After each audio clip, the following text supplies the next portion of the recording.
Excellencies, ladies and gentlemen, welcome to the second day of Climate Action 2016. Please welcome our moderator, Maarten van Aalst, Director of the Red Cross Red Crescent Climate Center.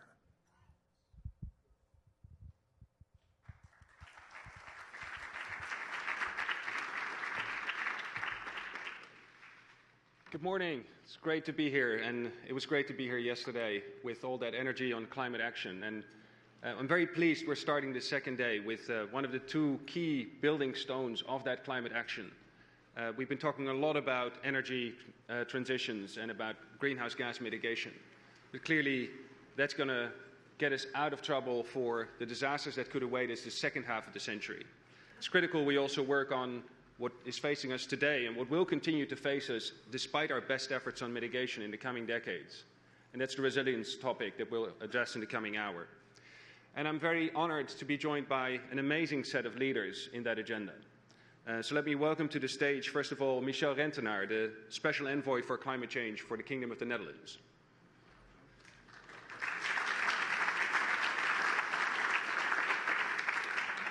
Mohammed Beavogui, the CEO of Africa Risk Capacity.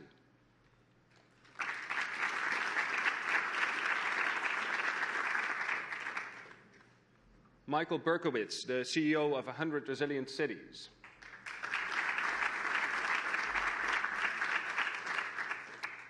Stephen Catlin, the Executive Deputy Chairman of Catlin and also representative of the Geneva Association.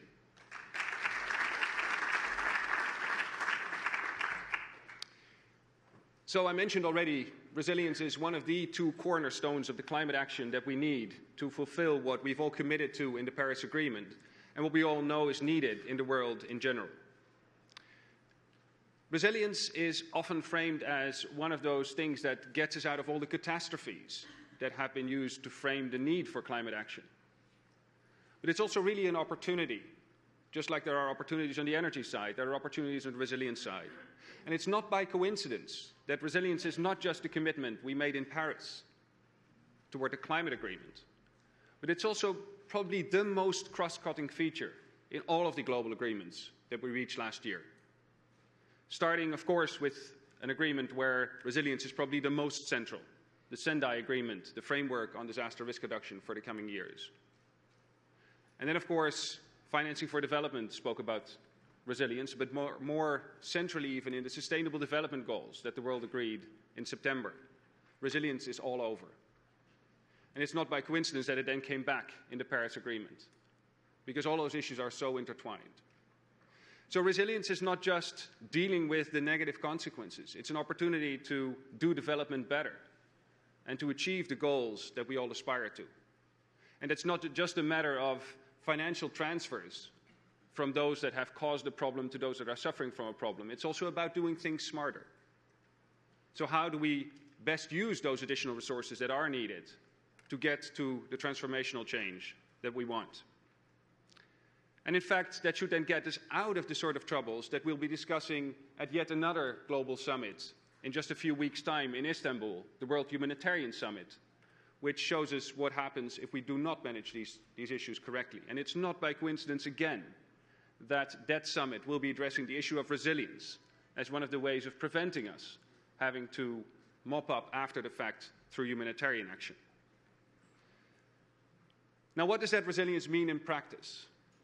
We've been hearing a lot the past days about the need for synergies, collaboration, partnerships, putting words into action. The coming hour will focus on just those questions. And they're in the realms of better anticipating what's coming our way, making better use of the immense powers of climate science that's been advancing so much over the past decades and not yet finding its way into decision-making. Absorbing shocks when they do come, and we know they've always come, but they will intensify in a changing climate.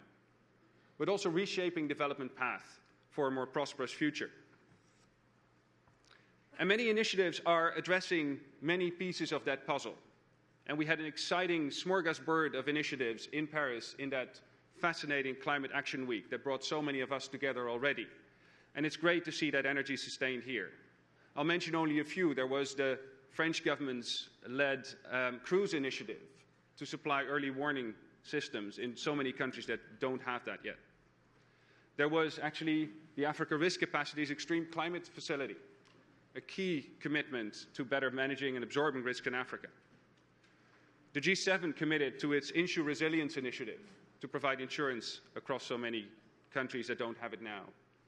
The 100 Resilient Cities Initiative was featured there. The Partners for Resilience Alliance, initiated by the Netherlands government, was there. The Global Resilience Partnership, initiated by the Rockefeller Foundation, USAID, and CEDA. And then last but not least, and again, I'm leaving out many others, but again, as an umbrella for so many others to also find space, the Secretary General's initiative, A2R, Anticipate, Absorb, and Reshape. So one of the questions I think in front of us today is, how do we muster all that energy? How do we increase the scale of these initiatives, because the challenge is massive? And how do we take that action forward from, as many have said these 2 days, the words of Paris to the action on the ground? That's what we'll be discussing in the panel in just a few minutes. But first, I'm very honored to introduce to you the keynote speech here to open this discussion by Mr. Shaun Donovan, the Director of the Office of Management and Budget in the Executive Office of the President of the United States.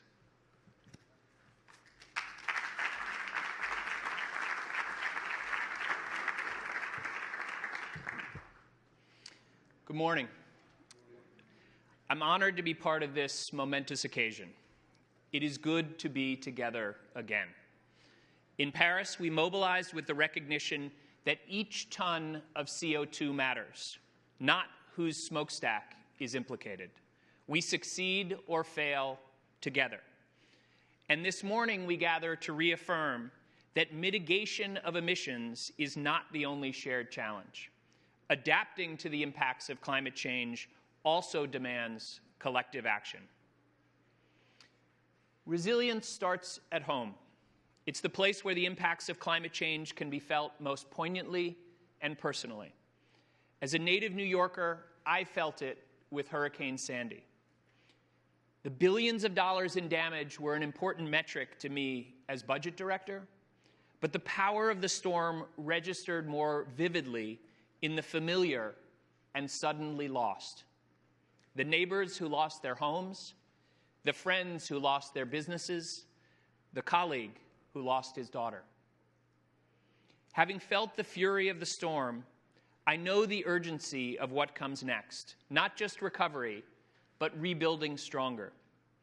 And there's one thing that is always true about rebuilding stronger. It's better done together. Protecting your home means working with your neighbor on community-wide resilience. Protecting your country must also mean working with other countries on worldwide resilience.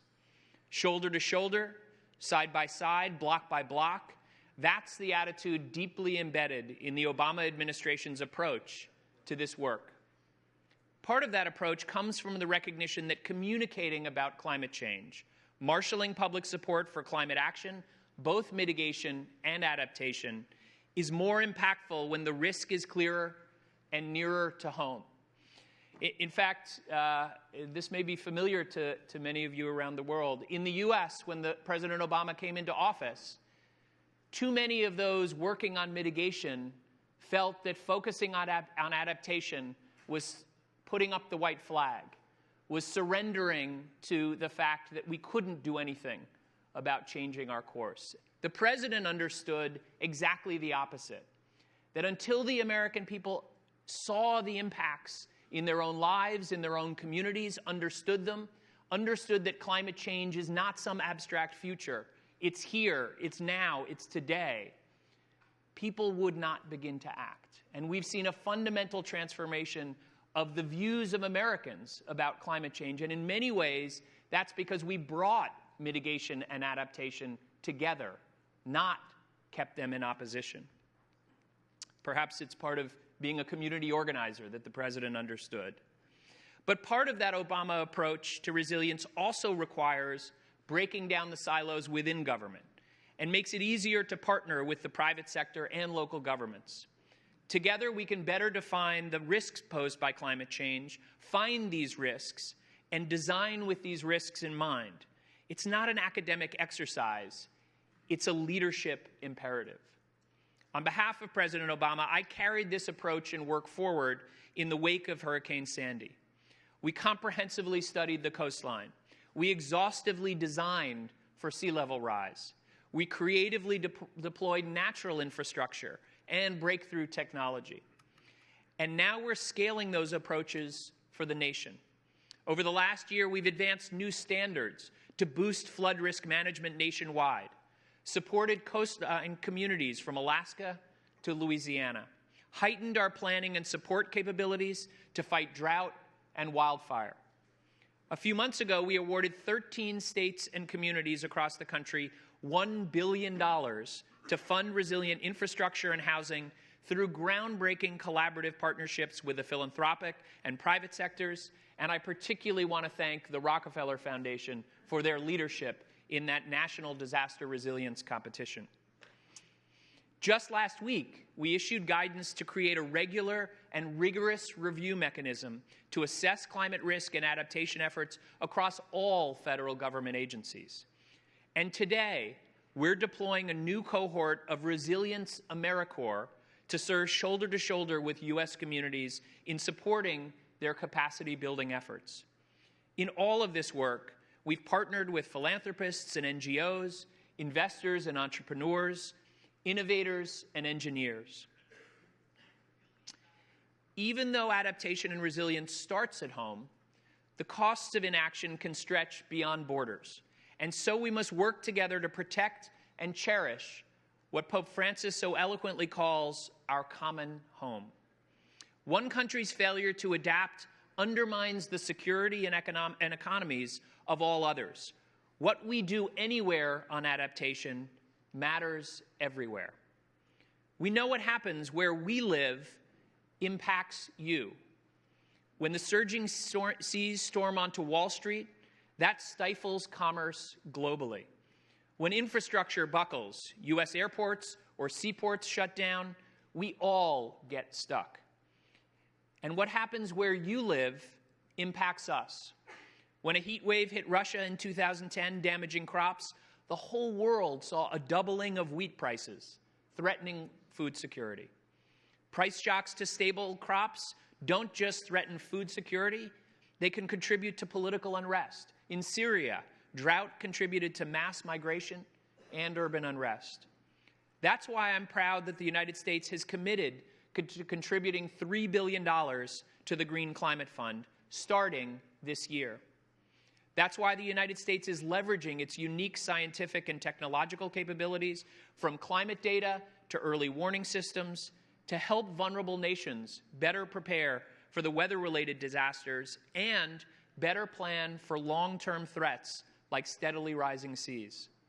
That's why part of our commitment to adaptation is represented in what we can help other countries accomplish. It's the morally right thing to do to protect our common home, and it's also the right thing to do for our fiscal, economic, and national security. Paris and Earth Day will be remembered as inflection points in our shared mission to protect that common home. But today, agreement shifts to action. Intended contributions become implemented contributions. And history begins to record whether we succeeded in translating Paris into enduring progress. Let's get to work on that, and let's start by making sure that Paris enters into force as soon as possible. Already, countries representing nearly 50% of global emissions, including the United States, have committed to formally join the agreement. Let those in this hall be the ones who help the world cross the 55% threshold this year. Ultimately, progress will be the measure of success. As leaders, as citizens, as stewards, that progress, the observed arc of emissions, the storm-tested resilience of infrastructure, the felt outcomes for communities and individuals, that progress is the test by which future generations will judge us. Whether it's in Marrakesh or on the Arctic Council, let's find ways to partner. Let's find ways not just to agree, but to act, to implement, to contribute. Let's meet this test with the urgency that it demands and the hopefulness that we're entitled to. Thank you for your leadership.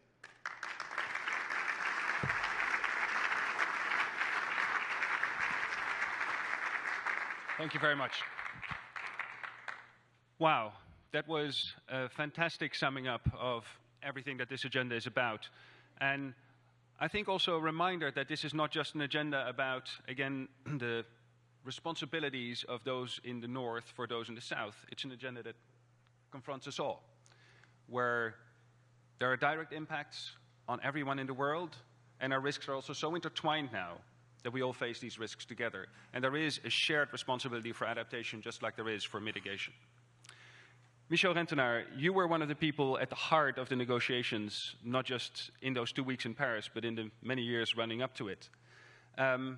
You're now also confronted with this question: where do we go from there? How do we take what we finally agreed on paper to action?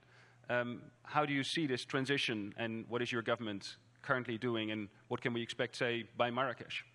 Thank you very much, Maarten. Yes, maybe it's the orange tie that gives me away, but I am indeed from the Netherlands. And we actually have something to do with the adaptation. I think I probably learned about the threat of the sea before I learned to speak English, mathematics, geography. And as a little boy, I built dikes. So there is definitely something that we have from our perspective of living there below the sea level with adaptation and resilience. And obviously, that also helps you in going into the international negotiations. And for many years, the Secretary was also referring to this, the negotiations were very much a mitigation-focused club, let's say. They were from Ministry of Environment, very technical, and for all sorts of reasons, not just that, but also political reasons, of course, it wasn't possible to get to a global agreement until many countries, like my own, but also others, started realizing that perhaps we need a balance. We need that political parity between, yes, we have to reduce emissions, obviously, but we also have to look at adaptation and resilience. But it wasn't an easy fight. It was quite difficult to do. But I think it is the essence, if we look back now at Paris a couple of months ago, it is the essence of what was so successful in Paris, is that it was, in fact, a solidarity deal, a global compact, let's say, between countries like my own, and yes, we do live behind a 35 billion euro Delta plan that keeps our feet dry, but obviously that's not the same case in Bangladesh and many other countries in the world. So we needed to find that political parity between those two things. And that was difficult to do.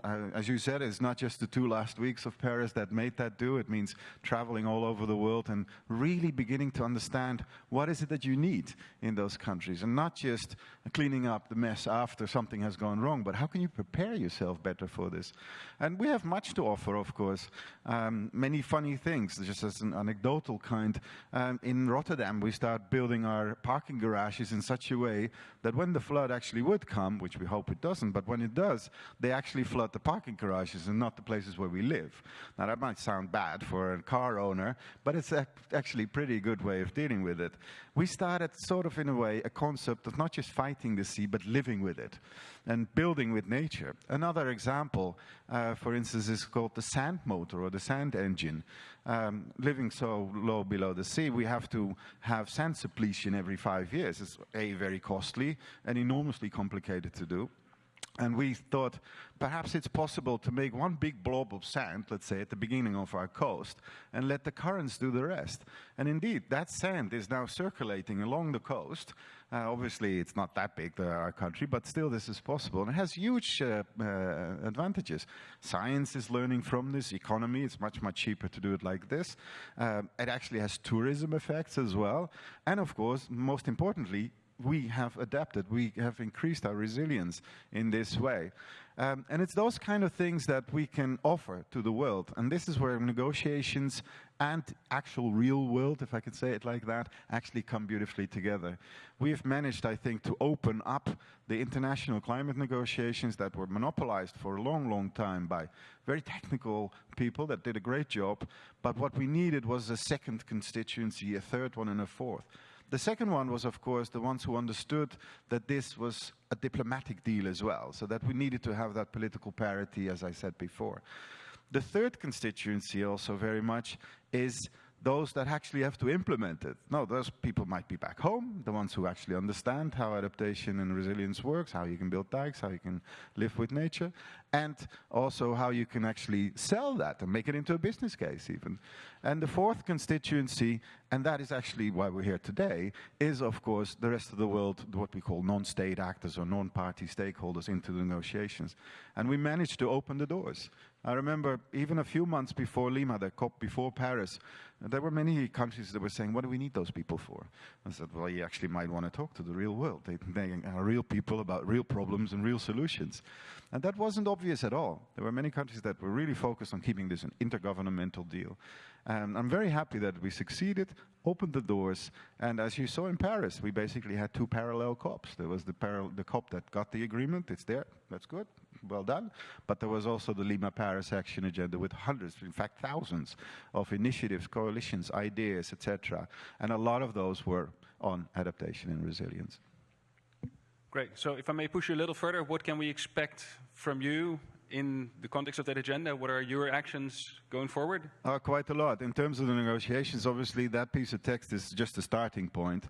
There's lots that needs to be negotiated out. So what is it exactly what that means? One of the things, for instance, that we're going to do in Bonn, the next round of technical negotiations in the middle of May, is that we're going to look at the technical examination processes. We already have those for mitigation, but we've now secured them for adaptation as well. And basically bringing lots of actors, governmental, non-governmental, cities, provinces, science, NGOs, etc., to come into those rooms and to show to other parties and other negotiating parties, countries around the world, what it is that they're doing at home already. And then by sharing it, that's one thing. Another thing is that obviously every country, and mine as well, or not every country, but mine as well, have programs.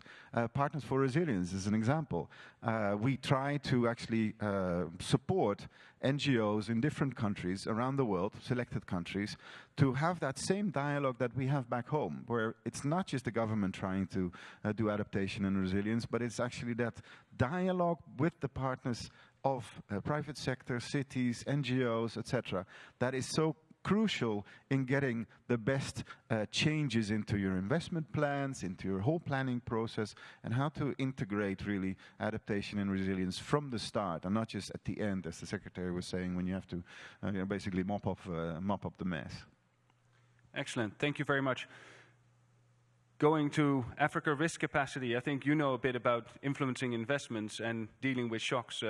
Can you tell us about your initiatives bringing the climate commitments into action on the ground in Africa? Thank you very much. I'm really honored to be here, and I'm grateful to those who invited me. As we all know, the frequency of weather disaster events are increasing. Those events that we had in Africa once in 30 years are now occurring once in 3 years. And we are seeing livelihood depleting, people losing their assets. Unfortunately, because despite the effort of the international community, of the good people, the resources are not there on time. They come much, much later because the system that we have do not allow to get the resources when the disaster occurs. So the Africans did not wait, and they started thinking about a solution. Hence the establishment of the African Risk Capacity as a specialized agency of the African Union.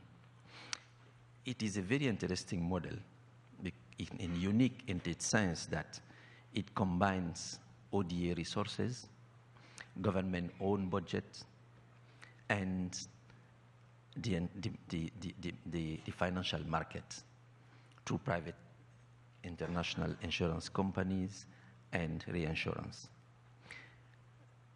How does it work?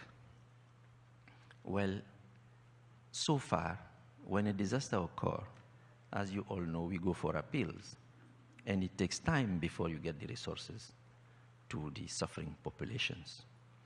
This model is combining a pre-planned contingency with timely available resources and immediate implementation. We work with governments to build their capacities, first to forecast, thanks to cutting-edge satellite technology, through parametric approach, use insurance paid by national budget. So far, governments are paying themselves the premiums. And then when there is a triggering effect, payouts are used easily because the plan is already on the table and it exists. And one of the most important aspects really is to create a transformational process, because we are not talking only about insurance here.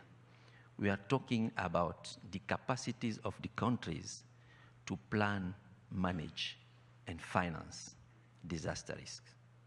So that's what African Risk Capacity is trying to do through two entities in its group: the agency that is doing all the preparatory work and the capacity building with the member state, and a separate private affiliate company which gives insurance to governments when they are ready. Because you need to have a certificate of good standing.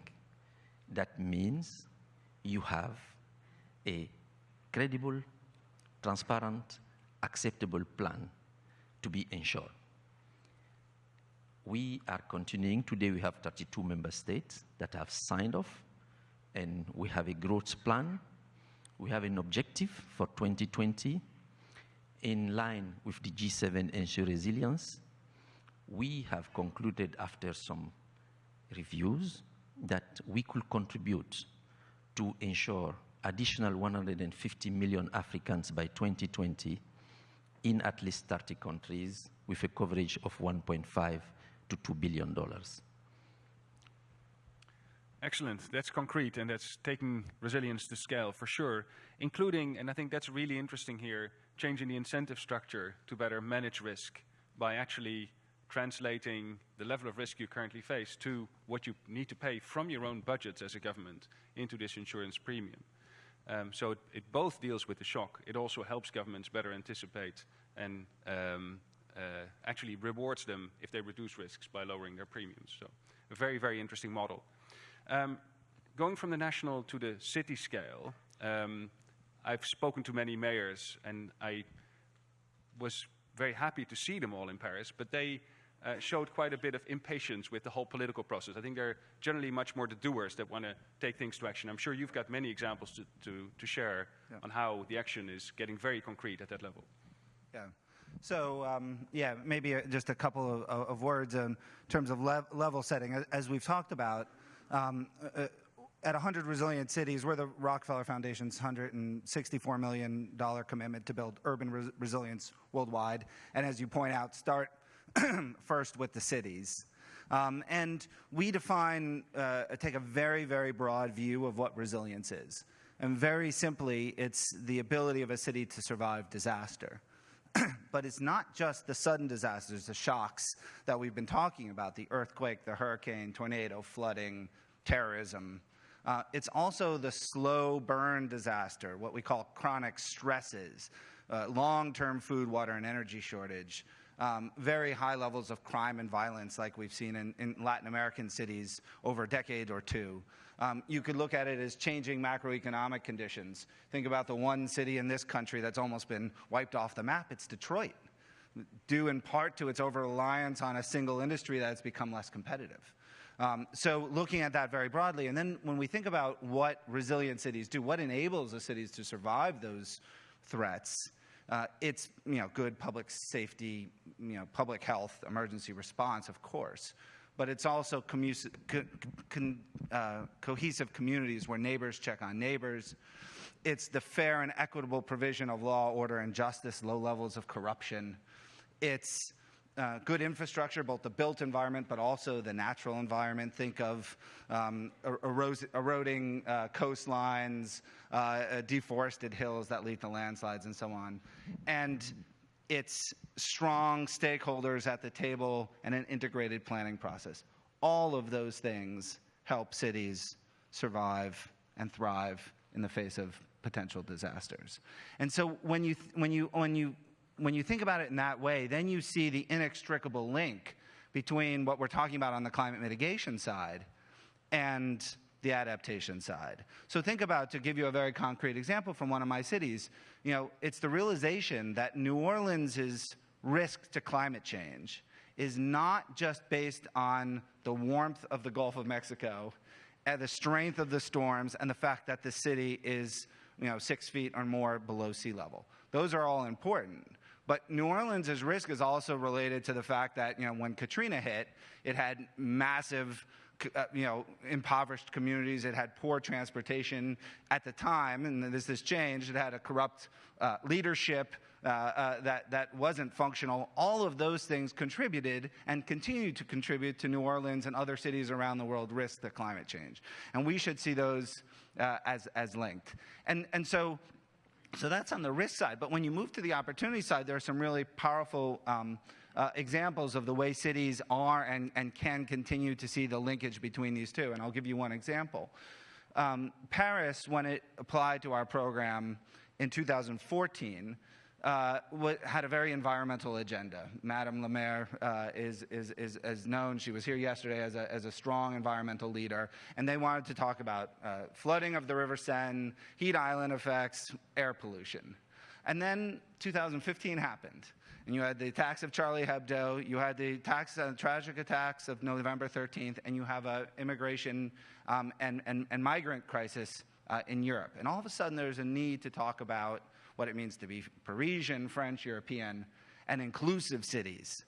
And so what we're working with Paris to think about is every single euro Paris spends, and that this is true for Athens and Thessaloniki and Rotterdam and so on, every single euro that gets spent to meet the commitments of COP, to meet carbon neutrality or whatever the goals are in a particular city, should also have an inclusion screen. Does that bike lane, that bike share, that bus rapid transit system, that rezoning, all of those things, do they also improve the inclusion of a city? Do they help welcome new immigrants? Do they build the fabric of that city, or do they cut that fabric apart? And that's really the difference, the revolution that we at 100 Resilient Cities are trying to affect, to change the way cities see their risks and opportunities. So just in summary, because I haven't really said what we do, we're choosing 100 cities. We're about to name, we have 66 cities now. We'll name the last cohort of our cities May 25th. And we're doing 4 things. First, we help cities get organized around what their risks and opportunities are. So we help them hire a chief resilience officer, a senior single point of contact who works directly for the mayor or the chief executive of the city and is able to coordinate across sectors and silos and really drive the resilience agenda.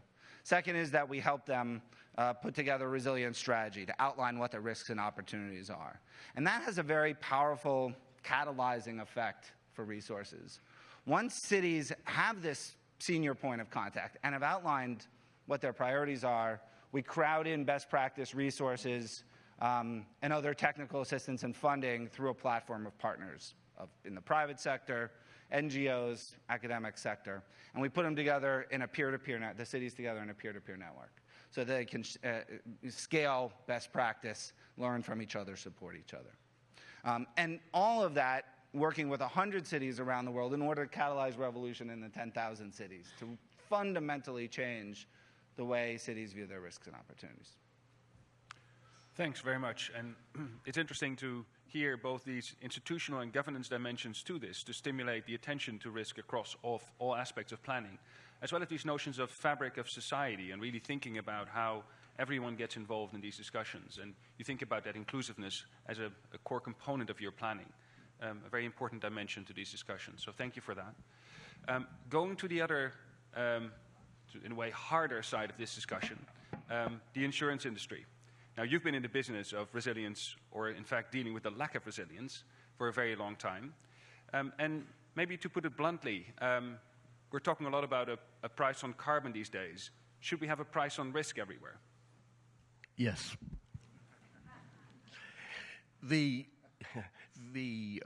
job that we have in insurance is to actually embrace risk, to analyze risk, to model risk, and then to price risk, and then to transfer risk. Now, I joined the industry in 1973, and for the first 3 years of my life, I couldn't quite decide whether I was part of a great big gambling casino or whether I was actually adding social value. Nobody explained it to me. I can tell you, sitting here now today, I am absolutely certain that we add social value and have done for years. And I've got involved in risk transfer, risk pricing for many years of my life. One of the things our industry has never done well is speak with one voice and address the issues collectively. I've been very privileged to be made chairman of the Insurance Development Forum, IDF, which was formed actually in this city only 3 weeks ago.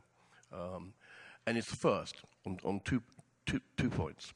It's the first because it's the first time there's been a tripartite between the industry, the World Bank, and the United Nations. As importantly, actually, it's also a first. It's the first time the industry has come together collectively. I'm talking globally. I'm talking about property and casualty companies, life companies, mutuals, and indeed our brokers, the intermediaries. We're just about to announce the formation of a steering group, which is only CEOs from the industry. I haven't been turned down yet, once, in asking people who are very, very busy to help. And most often it's taking me about 3 minutes to persuade them to do something they haven't got time to do. I think that tells us all that people care. Why do we care? Because we can make a difference. So how can we make a difference? There's very, very clear evidence, and Mohammed's talked about this specifically about Africa already. There's very clear evidence that if a catastrophe happens and it's been insured or insured in part, the rate of social recovery and industrial recovery is much, much quicker and much, much more robust. And human deprivation is mitigated. Governments left to their own devices, frankly, having not planned for the situation they're faced with, find themselves running around like headless chickens. Where the industry can really help is not just in taking the transfer of that risk, but helping people understand risk management. And there's no doubt, globally, we need to think a lot harder about where and why we build buildings, whether they be industrial or whether it be for people to live in. We need to think about the implications of flood. I'll give you an example of the large loss in Thailand with a big industrial city recently built.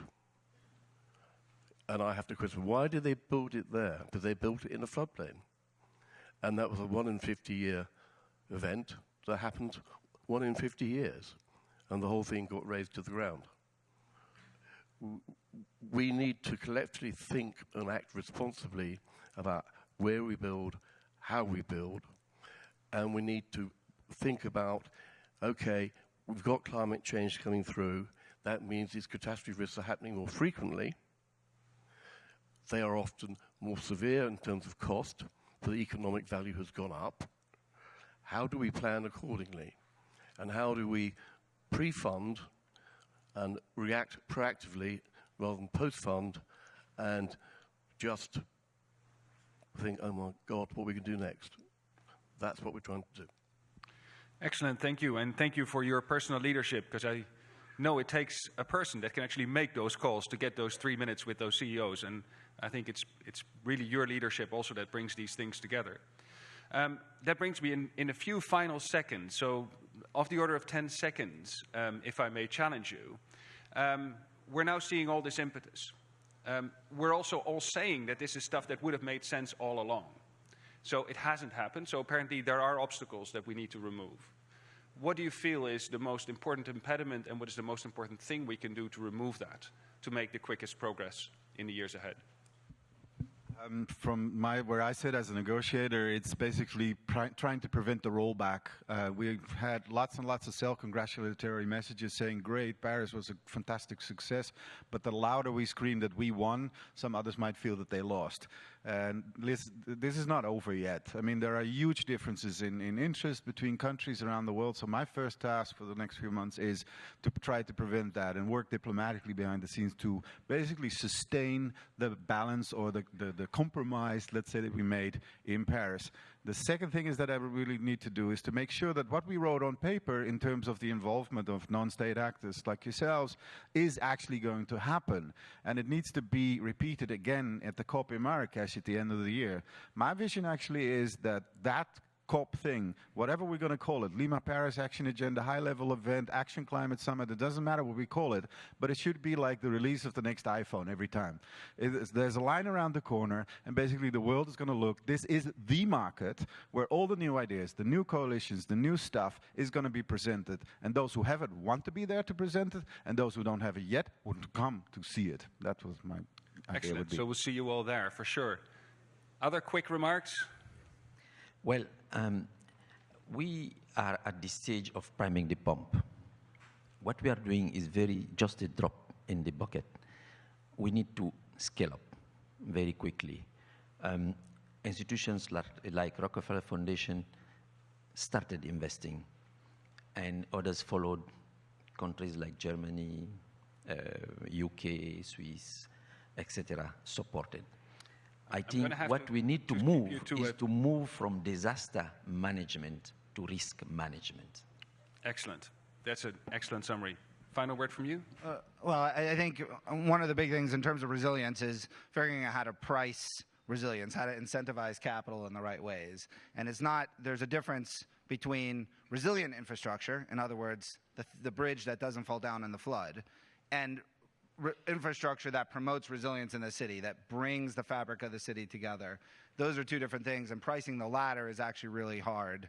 So that's the next thing we need to do. I think we've had a clear message from you. Any final words? Thank you. Let's be transparent. Let's work together as a team. Let's face reality. Let's pretend it's not going to happen. Rather, let's realize it is going to happen, and not pretend it's not going to happen, because it's going to happen. Excellent. Thank you very, very much. That then brings me to the final contribution to this session, which is a final keynote by Dr. Oyun Sanjaasuren. She's currently president of the UN Environment Assembly and a member of parliament and former minister of environment of Mongolia.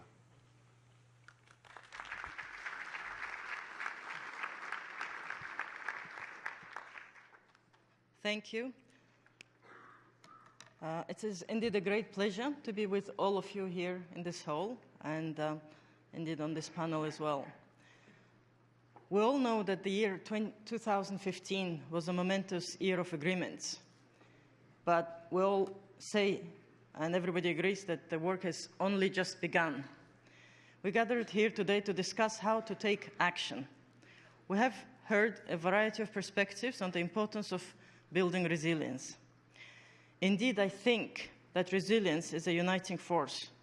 It weaves together the Sendai Framework for Disaster Reduction, the Sustainable Development Goals, and the Paris Agreement. Building resilience to climate-related hazards is vital to both safeguarding development gains and reducing disaster losses. I think that resilience is mitigation. It is also adaptation, and I would say that it is much more than the sum of the both.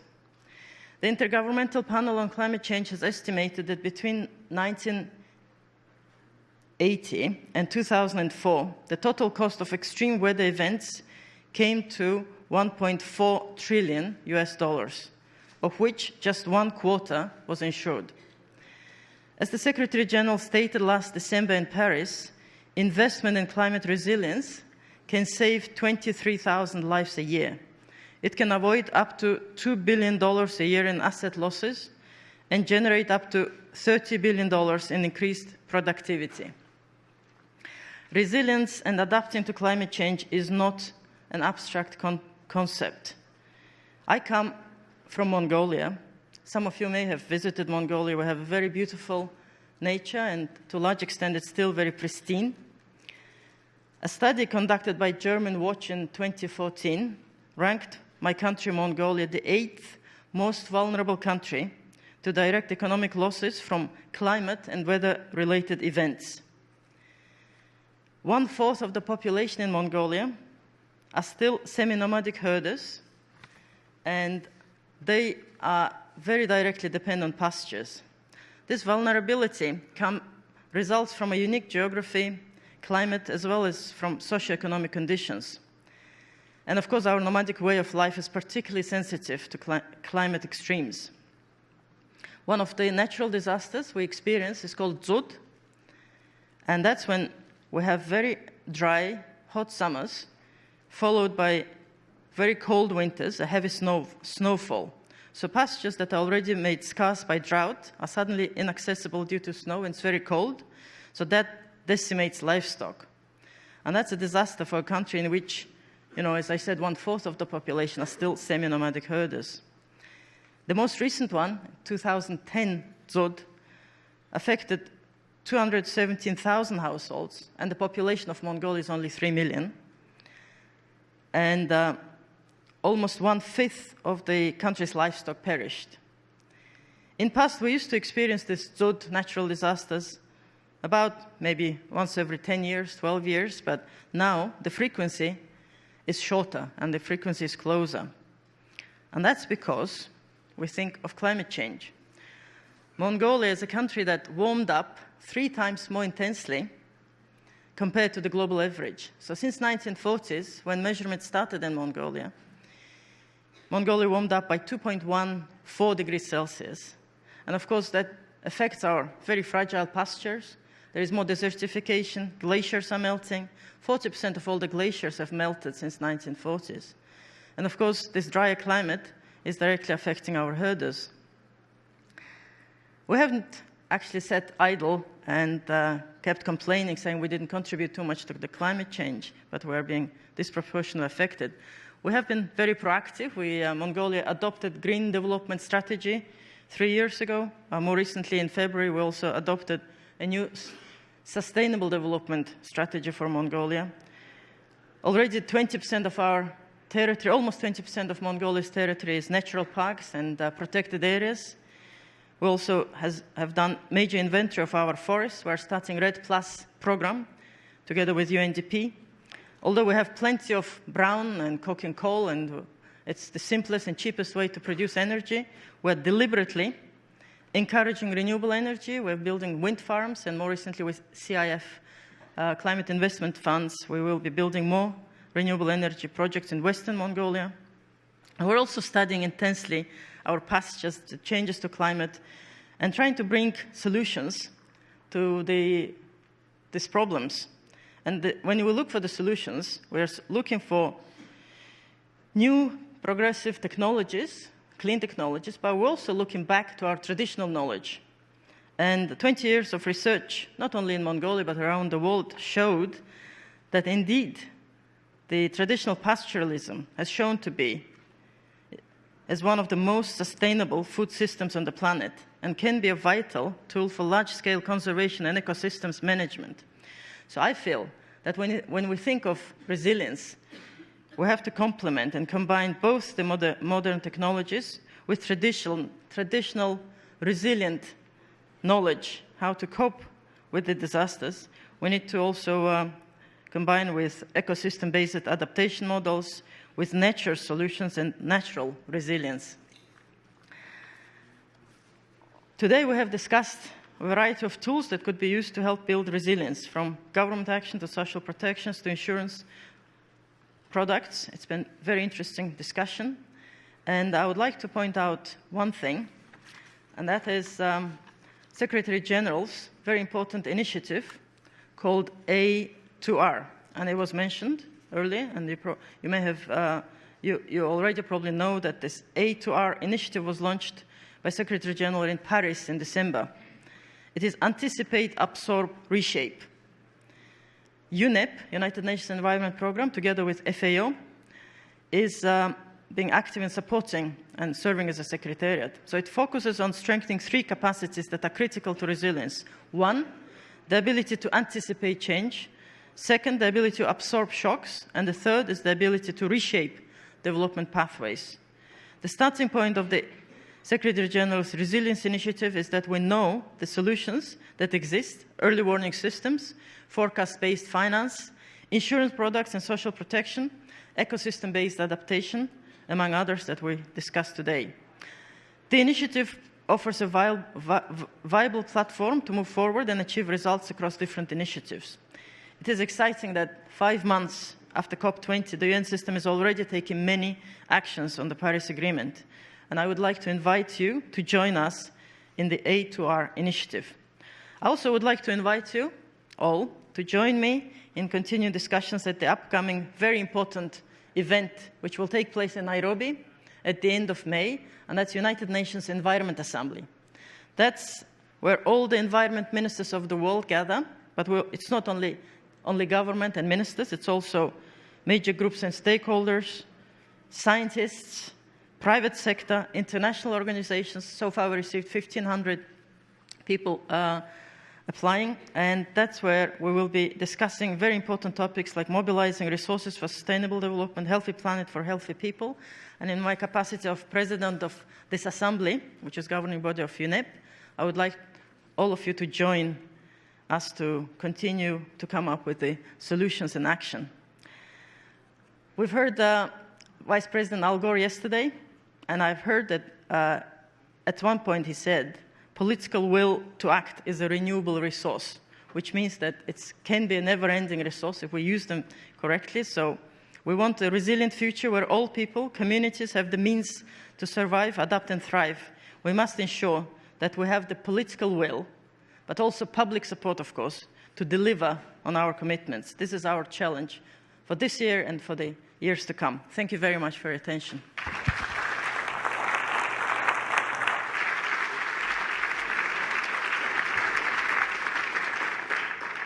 Thank you very much for those inspiring words and your leadership. And a word of thanks also to all these leaders who have put the words into action and have contributed to the crafting of the words in Paris.